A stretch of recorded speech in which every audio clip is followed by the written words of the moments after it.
दोस्तों नमस्कार। क्या कभी आपने ऐसा महसूस किया है कि आप किसी हाल की घटना को देखकर तुरंत ही इन्वेस्टमेंट का निवेश का फैसला ले बैठे हों? जैसे मार्केट अभी ऊपर गया है तो मुझे भी कूदना है, या मार्केट डाउन गया है मुझे निकलना है।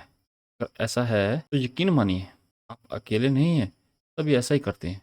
इसी को कहते हैं रिसेंसी बायस, यानी हमारी याददाश्त का वो खेल जो हमें सिखाता है कि जो आज हो रहा है हमेशा वही होता रहेगा। एक्चुअली में ऐसा होता नहीं है, और ये बायस हमें गलत फैसले लेने में धकेल देता है या गलत फैसले लेने में मदद करता है। मैं हूं गगन सिंह लखनाटिया, फाइनेंशियल एडवाइजर, और मैं एक मिशन पे हूं। मेरा मिशन है कम से कम 10,000 लोगों को फाइनेंशियल प्लानिंग के बारे में जानकारी देना। और जानकारी के इसी क्रम में आज का विषय है रिसेंसी बायस। जब भी हम इन्वेस्टमेंट करते हैं तो रिसेंसी बायस हमारे इन्वेस्टमेंट डिसीजन पर कैसे इम्पैक्ट डालता है, और एक्चुअली में रिसेंसी बायस होता क्या है, इसी के बारे में आज चर्चा करेंगे। दोस्तों आपको टीजीएफ याद है? टीएसीएल, या मैं एक और कंपनी का नाम लूँगा, सहारा।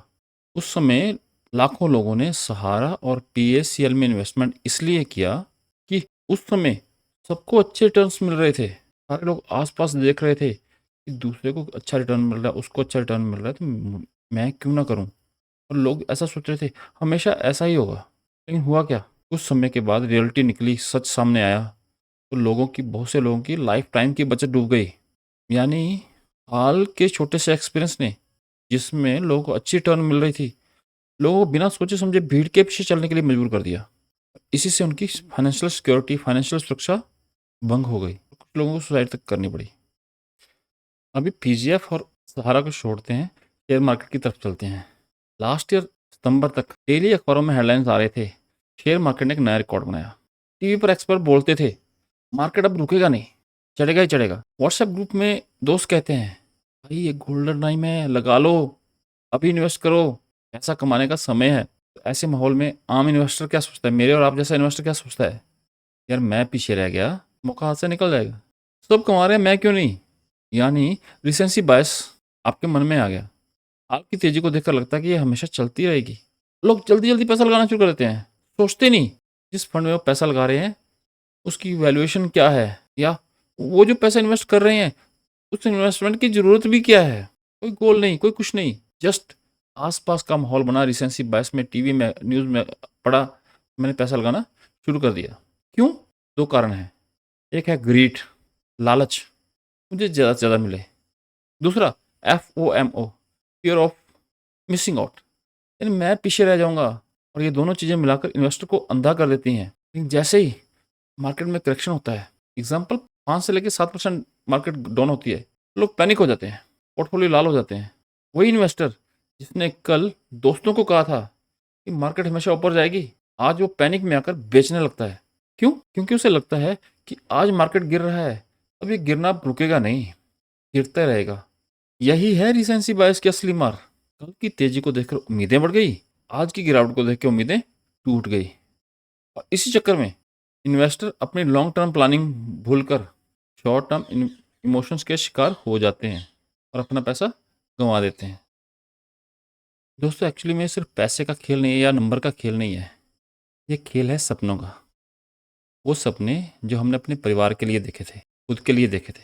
जैसे सपने बच्चों के हायर एजुकेशन के, और उसके लिए हमने पैसा रखा था, उसके लिए हमने इन्वेस्टमेंट किया था। सपने हमारी रिटायरमेंट के बाद आराम भरी ज़िंदगी के, उसके लिए पैसा इन्वेस्ट किया था। सपने माता पिता की मेडिकल सिक्योरिटी के लिए, सपने वर्ल्ड टूर के, सपने एक आलीशान घर के। इन सब सपनों का जब हमने पैनिक सेलिंग कर दी तो क्या हुआ? सारे सपने धराशायी। और गलती किसकी थी? गलती इन्वेस्टमेंट की नहीं थी, गलती थी रिसेंसी बायस की, जिसके चलते हमने पैनिक सेलिंग कर दी। गलती हमारी सोच की थी कि आज जो हो रहा है वही हमेशा होगा, और यही गलतफहमी हमें बड़ा नुकसान करा देती है। तो दोस्तों रिसेंसी बायस से बचा कैसे जाए? यहाँ पर इंश्योरेंस हमारा बहुत बड़ा साथी बन के उभरता है। इंश्योरेंस प्रोडक्ट जैसे ULIP, endowment plans, guaranteed return plans, whole life plans, ये सब हमें डिसिप्लिन सिखाते हैं, हमें कमिटेड कर देते हैं। कैसे करते हैं? क्योंकि बार बार विड्रॉल करने की फैसिलिटी नहीं होती, और इनमें लॉक इन पीरियड भी होता है। सबसे बड़ी बात, इन सब प्लान्स में लाइफ कवर भी होता है। मार्केट चाहे ऊपर जाए या मार्केट नीचे जाए, आपको पैनिक बाइंग या पैनिक सेलिंग करने की ज़रूरत नहीं पड़ती। दोस्तों, इंश्योरेंस आपको एक कमिटेड और डिसिप्लिन्ड इन्वेस्टर बना देता है। और इंश्योरेंस का कहना है कि आज का डर या आज का लालच दोनों को भूल जाओ, कल पे फोकस करो, क्योंकि आपकी फैमिली की सुरक्षा और आपकी फैमिली के सपने दोनों कल से जुड़े हुए हैं। दोस्तों, रिसेंसी बायस हमें बार बार गुमराह करता है, लेकिन चुनाव आपके हाथ में है। आप क्या चाहते हैं? क्या आप चाहते हैं कि आपके इमोशंस आपके फाइनेंशियल डिसीजन को इम्पैक्ट करें, या आपके फाइनेंशियल डिसीजन आपके सपनों को पूरा करें? और अगर आपका उत्तर है कि मैं अपने सपनों के लिए इन्वेस्ट करूंगा, ना कि ग्रीड और डर के लिए, लालच और डर के लिए, तो आज ही लाइफ इंश्योरेंस को अपनी इन्वेस्टमेंट जर्नी का हिस्सा बनाइए। आप जो भी पैसा इन्वेस्ट करते हैं उसका 40% लाइफ इंश्योरेंस में इन्वेस्ट कीजिए।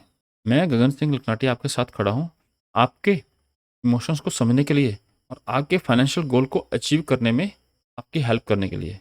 मुझसे जुड़िए, आपकी फाइनेंशियल जर्नी को और सुगम बनाते हैं और सिक्योर बनाते हैं, क्योंकि सपनों की सुरक्षा सिर्फ पैसे से नहीं, सही फैसलों से, सही डिसीजन से होती है। वीडियो अच्छा लगा हो तो वीडियो को लाइक करें, चैनल को सब्सक्राइब करें, वीडियो को शेयर भी करें। आपका बहुत बहुत धन्यवाद।